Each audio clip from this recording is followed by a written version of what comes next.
पाकिस्तान के इन्हीं कुछ पॉलिसीज के कारण पूरा देश गरीबी रेखा के अंदर आ गया है। अल्टो की कीमत पाकिस्तान में 30 लाख से शुरू होती है। भारत में भी करप्शन और सिविक सेंस का मुद्दा बेहद ही बड़ा है। पाकिस्तान लोन ग्रोथ के लिए नहीं बल्कि जिंदा रहने के लिए लेता है। लोन मांगते मांगते IMF भी पाकिस्तान से तंग आ गई। एक तरफ ऐसा देश है जो कि आर्मी को कंट्रोल करता है और एक तरफ ऐसा देश जहां की आर्मी ही पूरा देश पॉलिटिक्स और फॉरेन पॉलिसीज कंट्रोल करती है। अगस्त 1947 पाकिस्तान और भारत को दोनों को ही ब्रिटिश रूल से आजादी मिलती है और दोनों ही देशों में बंटवारा घोषित किया जाता है। पाकिस्तान को लाहौर मिलता है और भारत को कलकत्ता।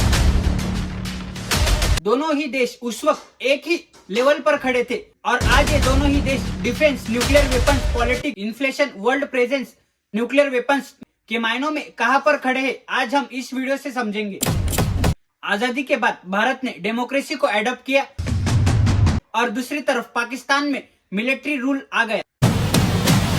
इसी के कारण दोस्तों पाकिस्तान का एक भी पीएम पूरे 5 साल कंप्लीट नहीं कर पाया। या तो आर्मी द्वारा तख्ता पलट किया गया या तो कोई और रीजन से वहां की सरकार जो कि आर्मी के खिलाफ गई उसे वहां से हटाया गया। इसी पॉलिटिकल इंस्टेबिलिटी के कारण पाकिस्तान की ग्रोथ काफी हद तक रुक गई और पूरी तरह से चाइना जैसे देश पर डिपेंडेंट हो गया। और भारत के 1991 के लिबरलाइजेशन से भारत की ग्रोथ स्पीड अप हो गई। भारत में बहुत सारी इंडस्ट्रीज और उससे रोजगार निर्मित हो गया। भारत एक सेकुलर और डाइवर्सिफाइड कंट्री है जहां पर हिंदू, मुस्लिम, सिख, ईसाई एक साथ रहते हैं और अपने लेवल पर कंट्री को अपलिफ्ट करने की सोचते हैं। और दूसरी तरफ पाकिस्तान जहां की मुस्लिम मेजोरिटी है और वो आए दिन हिंदू की संख्याओं को कम करने में लगे हुए हैं। भारत में एक तरफ पॉलिटिकल स्टेबिलिटी है, इसी के साथ साथ ग्रोथ भी हो रही है और दूसरी तरफ पाकिस्तान जहां पर पॉलिटिकल इंस्टेबिलिटी है और आर्मी के कंट्रोल में पूरा देश है। दोस्तों अब हम दोनों ही देशों का इन्फ्लेशन समझते हैं। भारत में इन्फ्लेशन करीब 6 या 7% में होता है और दूसरी तरफ पाकिस्तान का इन्फ्लेशन कई बार डबल डिजिट्स में भी जा चुका है। दोस्तों आप यकीन नहीं करेंगे, पाकिस्तान की पेट्रोल की प्राइसेस 250 से 300 पाकिस्तानी रुपीस तक पहुंच गई थी। और पाकिस्तान में इलेक्ट्रिसिटी की सुविधा तो बस अमीर लोग ही अफोर्ड कर सकते हैं क्योंकि पाकिस्तान में रूम रेंट से ज्यादा इलेक्ट्रिसिटी बिल आता है। व्हीट, ऑयल, पल्सेस के रेट आसमान छू रहे हैं और इसी के कारण मिडिल क्लास श्रिंक होता जा रहा है। भारत में सुजुकी अल्टो कार की प्राइस करीबन 7 या 8 लाख के अंदर आ जाती है और दूसरी तरफ पाकिस्तान में यही कार शुरुआत ही 30 लाख से होती है। यानी कि पाकिस्तान में कार अफोर्ड करना नेक्स्ट टू इम्पॉसिबल है और इसी के कारण वहां का मिडिल क्लास आदमी कार तो छोड़ो 2 व्हीलर बाइक भी अफोर्ड नहीं कर सकता। ये हालत है आज पाकिस्तान की महंगाई की। यही महंगाई दोस्तों पाकिस्तान को जल्द ही ले डूबेगी अगर उन्होंने उनकी पॉलिसीज में सुधार नहीं किया। इसके बाद है दोस्तों दोनों ही देशों का डिफेंस और मिलिट्री पावर। इंडिया में डिफेंस का बजट लगभग 75 to 80 बिलियन US है जो कि एक 4 ट्रिलियन इकोनॉमी को जस्टिफाई भी करता है। और तो और इंडिया की मिलिट्री पावर 3rd नंबर पर आती है पूरे वर्ल्ड में और भारत की आर्मी यहाँ के पॉलिटिक्स के बेहद ही दूर रहती है। इसी के कारण यहाँ पर आर्मी अपना काम अच्छे से एग्जीक्यूट कर पाती है। और दूसरी तरफ पाकिस्तान जहाँ पर $10 बिलियन का डिफेंस बजट होता है जो कि पाकिस्तान की GDP के कंपैरिजन में बेहद ज्यादा है। पाकिस्तान में आर्मी सबसे ताकतवर इंस्टीट्यूशन है और पाकिस्तानी आर्मी ही वहां की पॉलिटिक्स, इकोनॉमी और फॉरेन पॉलिसीज को कंट्रोल करती है। इसके कारण पाकिस्तान में आर्मी का इंटरफेरेंस बहुत ज्यादा होता है। इंडिया और पाकिस्तान पर कितना कर्जा है अब ये समझते हैं। भारत पर आज के समय पर 2.8 ट्रिलियन US का कर्जा है।